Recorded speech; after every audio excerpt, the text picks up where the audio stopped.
On this Monday night, we'll tell you which Toronto neighborhoods may be fighting a losing battle against hordes of rats. Oh, he's stuck. Okay, I got him.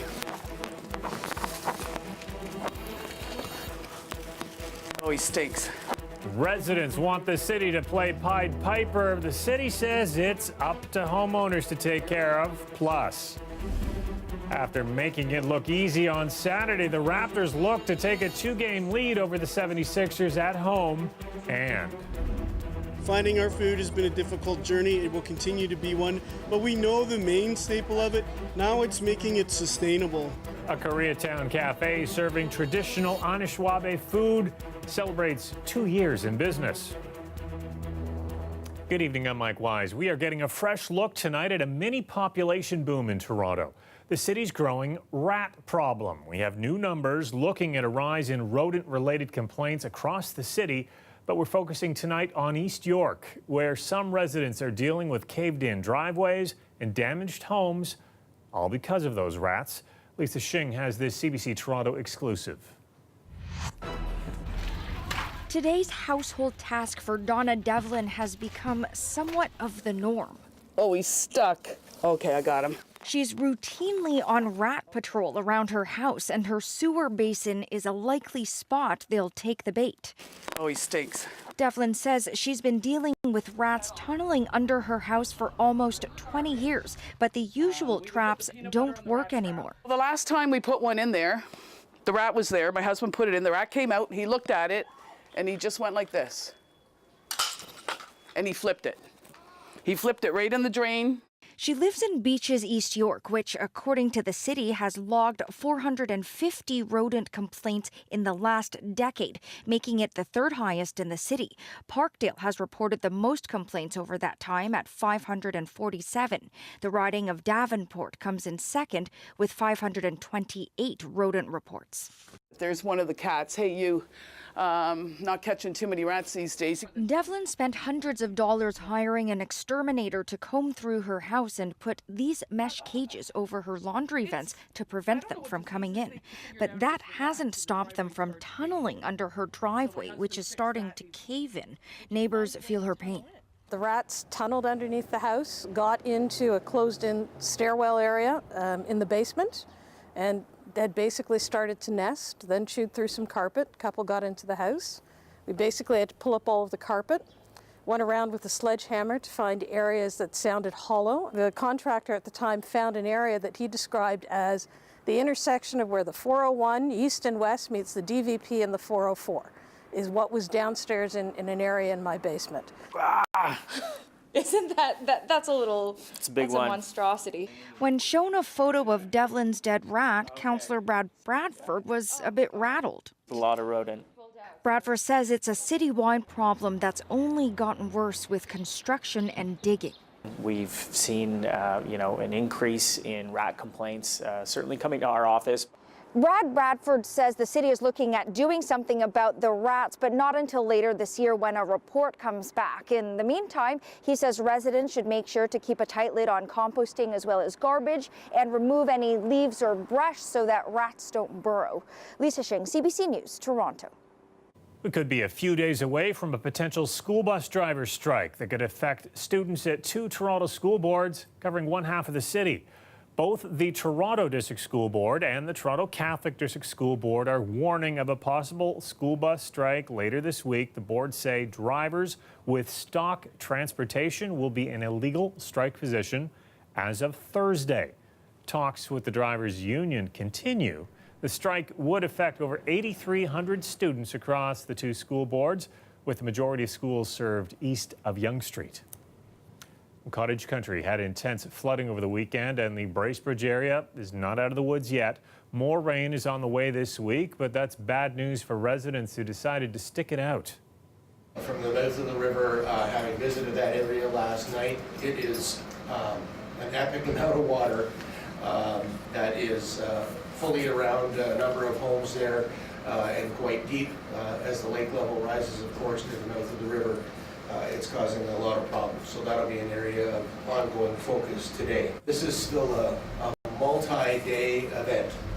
We're not near the end, but maybe the finish line is coming into sight for some areas. The state of emergency has been in effect since Wednesday, and a few records are being broken.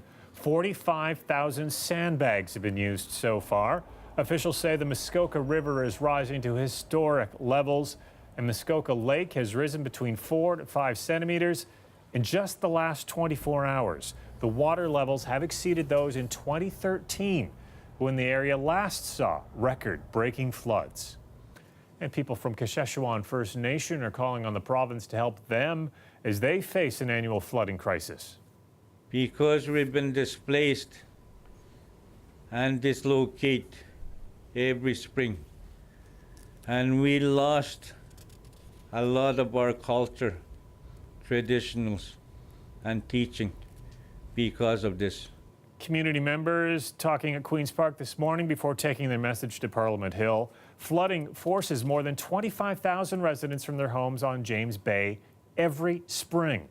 They want the Ford government to pressure Ottawa to speed up its promise to relocate the community. People are flown out during the annual evacuation. They stay in various towns in southern Ontario. For its part, the province says it's ready to help with resources as soon as the relocation happens. Ottawa says it expects Kashechewan to be on a new site within the next decade, but residents say that's not good enough. The yearly evacuation costs $20 million.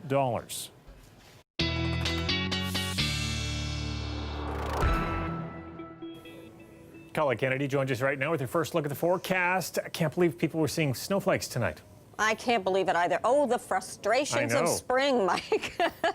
Yeah, I think we're mostly ready to be done with this. Also, maybe to see temperatures closer to seasonal. Not what happened today.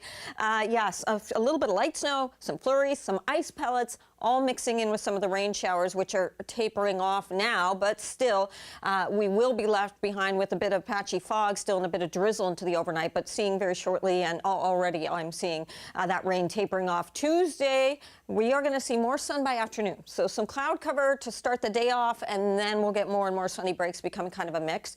And then yet again, as we go towards midweek, we're going to have another system coming in with rain on Wednesday and then getting into some showers into Thursday. And for areas that are vulnerable towards the nation's capital, special weather statement because it'll be 20 to 40 millimeters for them from Wednesday into Thursday.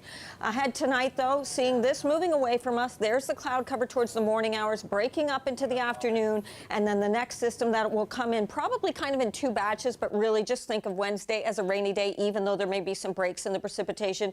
Overnight tonight, again, some fog developing, 3 degrees for our overnight, and then tomorrow, 10 degrees. Not a bad afternoon, Mike, just, 5 degrees below seasonal. Yeah, thanks a lot, Colin. You're welcome. Game 2 tonight of the Raptors' second-round playoff series against the 76ers. Toronto dominated Philadelphia Saturday night, but, they wouldn't let us get away with it again tonight. The 76ers coming on strong. Toronto trailing for most of the game, down 13 at the half. Kawhi Leonard helping with a run in the third to help close the gap. Final minutes, Pascal Siakam misses, but he gets the ball again to make a one-point game. Drake and the rest of the fans can't sit down at this point. Philadelphia pulls ahead, 10 seconds left. Lowry down, Raptors scrambling. Danny Green tries to tie with the three, but misses.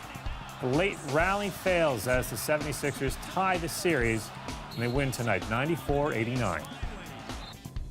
Ontario's Toyota plant will soon start producing not one, but 2 new types of vehicles. The company making the announcement today with Prime Minister Trudeau in attendance.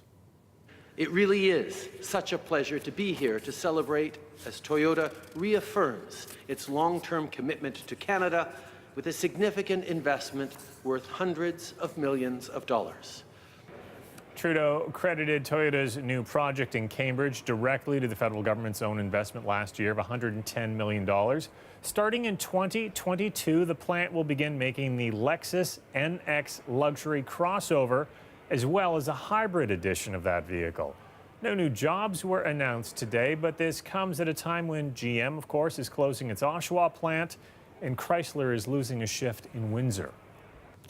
Well, it can be challenging for any new restaurant to survive the first couple of years. So tonight, there was drumming and dancing to help mark the second anniversary of one of Toronto's few Indigenous restaurants. As Kelda Yoon tells us, the people behind Niche Dish Marketeria want foodies to know they are serving up more than just Indigenous cuisine. Despite the weather, The rain, the hail, the wind, fans of this Indigenous restaurant came together to dance, to sing, and most of all, to eat together. On this corner of Bloor and Clinton, it's a celebration as Nishdish marks its 2nd anniversary. finding our food has been a difficult journey. It will continue to be one, but we know the main staple of it. Now it's making it sustainable. Joel White Duck Ringette, who hails from North Bay, actually launched Nishdish as an Anishinaabe catering company 14 years ago before opening his first storefront in 2017. On the menu today, we got special tortillas made by Maisel using lied white corn from 6 Nations. We also did some elk tacos, trout tacos on traditional white corn tortillas. Nishdish is about more than just filling bellies with delicious Indigenous food. It's about reclaiming it and educating the public on the stories behind the dishes. What I just had was Three Sisters stew, which is quite a traditional dish. Squash, green beans, and corn, and those are plants that were actually the first ones cultivated here more than 10,000 years ago. As for the meats, we have buffalo, we have elk, we have deer. What's unique is we try to only cook with like meats that would have been found by our ancestors.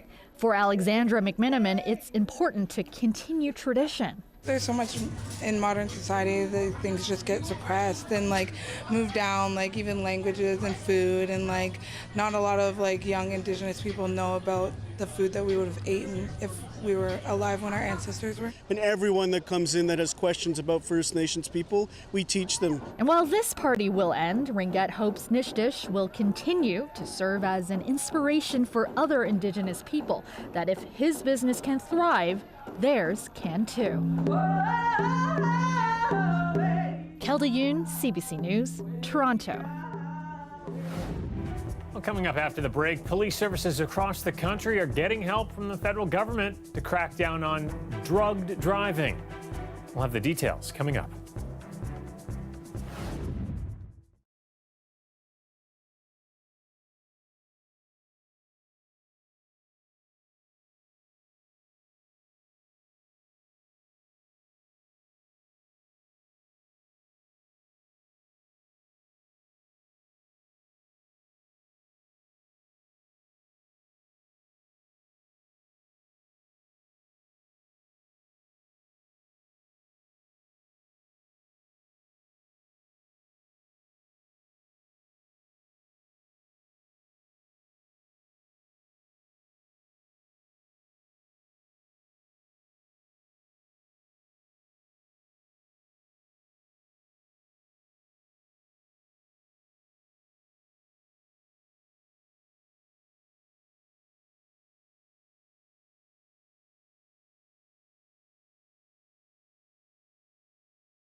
Two men have finally been sentenced in the murder of 25-year-old music journalist Zach Nuruddin.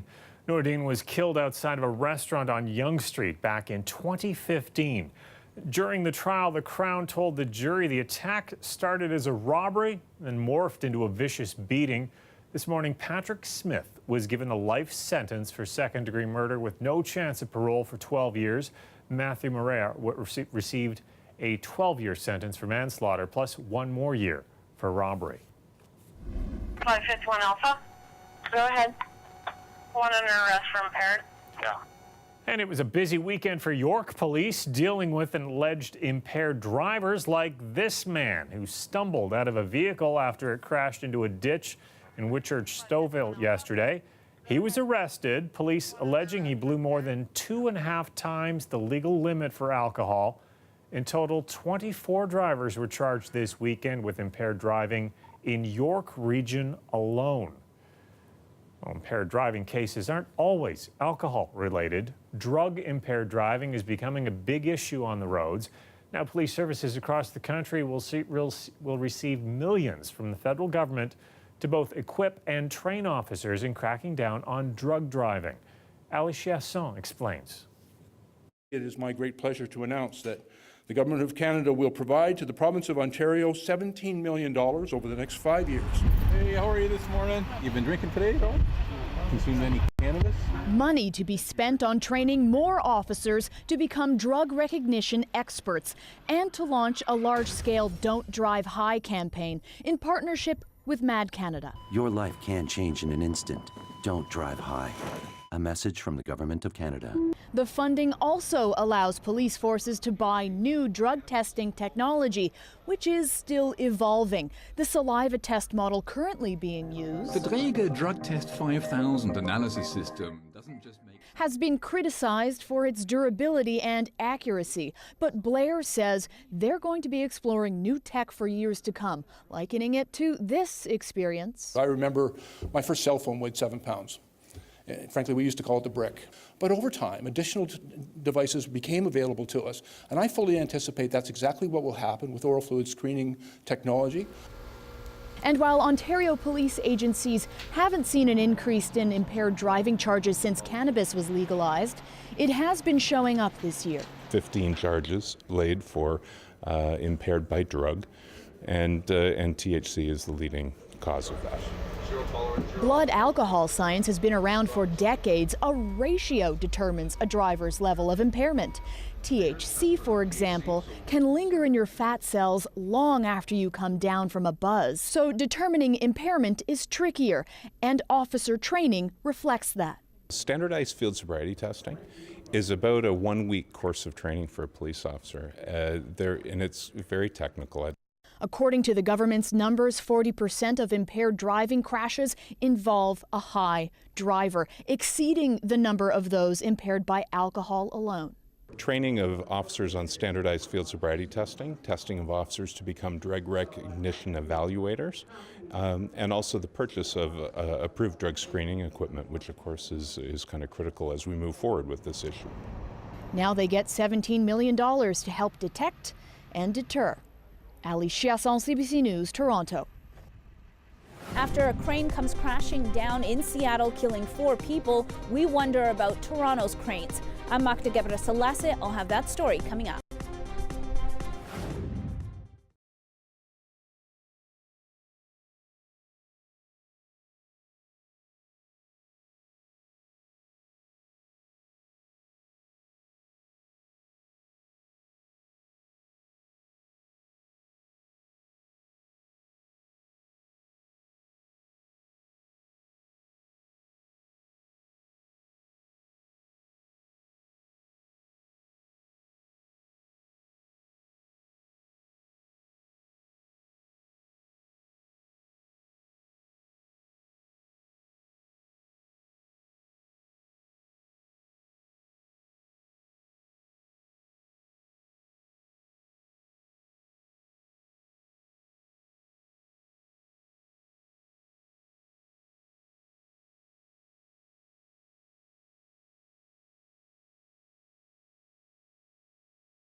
The weather update is brought to you by Train Extreme Conditions Testing.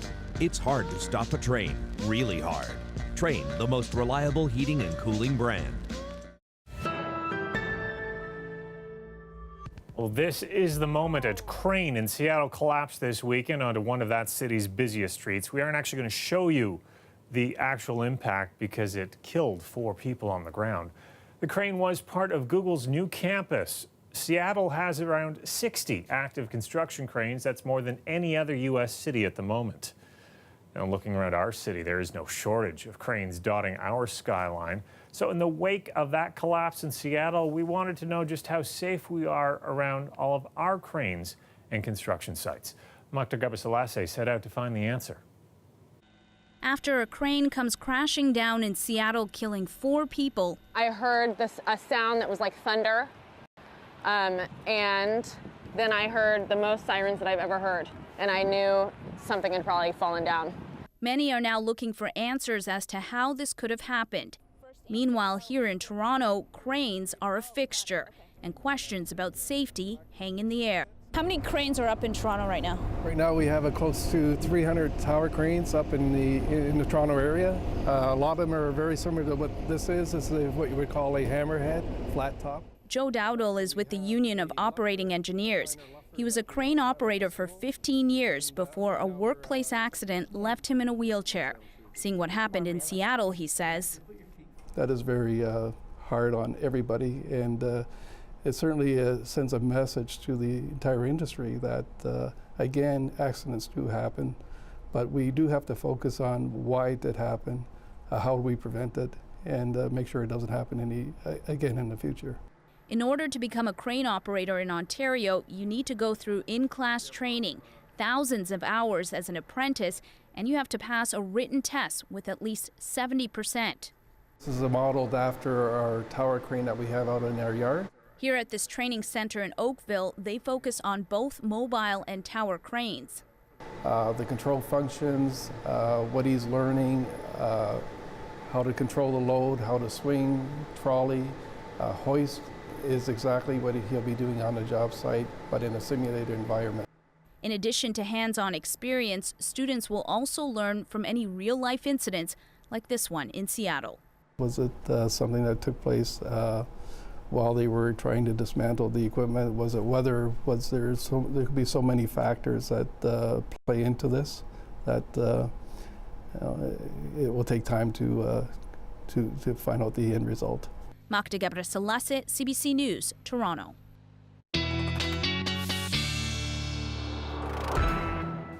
Colette's back with our extended forecast. Looks like those April showers are going to be stretching into May. Oh, yeah, I think we're going to be seeing that and some of the cooler air. Just a reminder, the average high at this time of year should be 15 degrees, as I was mentioning earlier in the show. All right, what we're seeing here, first of all, getting rid of that system. It's already starting to kind of taper off, and still a little bit of patchy fog. It'll be pretty localized, but just know that. And the cloud cover tomorrow morning as well, but at least the roadways should be dry, even though there'll be a little bit of patchy drizzle overnight tonight. And then through the afternoon, towards the evening hours, we will see the sun. So we'll get still probably some clouds out there, but seeing more and more breaks. It becomes a nice afternoon. The winds aren't really strong. It's just the temperatures, although we should get to a double digit, we'll barely get there, and we should be in those mid-teens, like I was just saying. Now, Wednesday, the next system comes in. This model wants to kind of break things up, puts rain in the morning, and then we get a dry period, and then brings it back to us into the afternoon hours, but at least periods of rain as we go into Wednesday and even towards Wednesday night, still seeing that.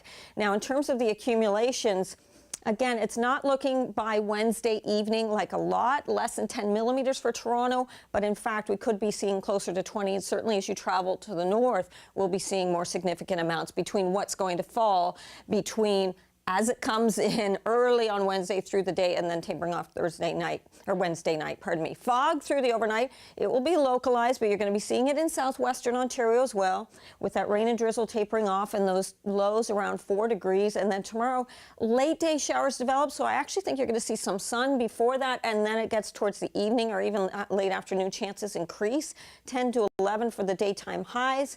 And then overnight tonight, it's going to feel cooler than this, even though the winds are, well, they've been strong this evening, but they'll be easing a little bit overnight. Still, it's going to feel cool tomorrow morning. Should see that fog leaving us pretty early, so not as concerned about visibility problems for the morning commute, but the risk is there. Tomorrow afternoon, it looks good. We would have taken this a month ago happily. It's just we're getting a little impatient, I think, to get closer to where we should be this time of year. And we're going to in this 5-day forecast. It's just going to take a little while. So Wednesday, breezy as that next system moves in, the high around 10. Thursday, still some residual showers. And in fact, into Friday morning, I think it'll be a little wet and then drying out later Friday. So that'll allow us to hit that high of 16. And hey, next weekend, it's a ways off, Mike, but it's looking at this point like it's going to be a little bit nicer. At least a little bit more normal for early May. Yeah, you got it. Thanks a lot, Colette. You're welcome.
One of the most eligible bachelors in Kitchener not only has a new partner, we can now let you know her name.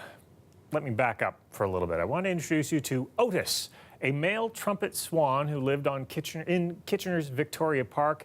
He's actually lived alone since 2012. That's when his partner died. Other attempts at matchmaking just haven't worked out for it. So this winter, he went to stay in Stratford at a facility with the other swans that live on the Avon River. That's when he actually hooked up. Met someone out there. The happy couple is actually now back in Kitchener. I don't know who is who here. The city ran a contest to give her a name. Now, that winning name actually has a nod to her Stratford roots, Ophelia. Now, online voters were able to pick that from a list. There was one other name, though, that many online wanted to add, but officials, I think, wisely didn't put to a vote. Swanee McSwanface. Just Ophelia and Otis now. That's our show for tonight. We're actually preempted tomorrow night because of a doubleheader hockey game. We'll see you